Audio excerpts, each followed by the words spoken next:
Commercial short-term rentals are having a direct impact on housing affordability in Ontario. This according to a new report which is actually calling for more regulations from the province.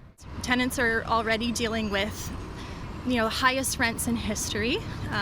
So anything that we can do, especially something that can be implemented quite easily and very quickly and have an immediate impact on tenants is what we really do need. Cities like Toronto saw the writing on the wall a few years ago.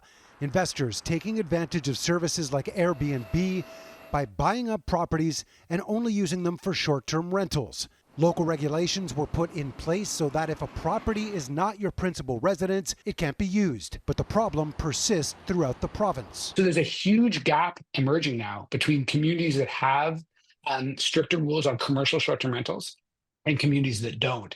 And I think one of the takeaways here for policymakers is that these are rules that are going to help communities deal with their housing affordability challenges. The report from the School of Urban Planning at McGill shows that in July 2023, commercial hosts in Ontario earned more than $250 million, an average of $6,700 per listing, nearly 5 times the average monthly rent of $1,400.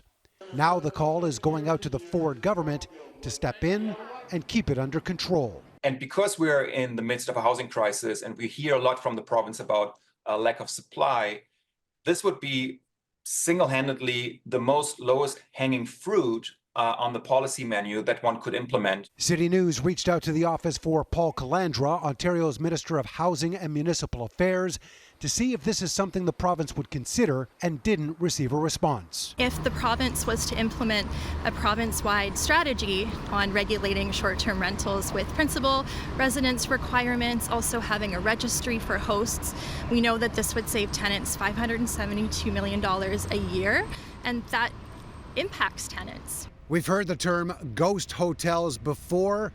Here's an example. Estimates of 41% of Airbnb listings are actually operated by commercial hosts. Mark McAllister, City News.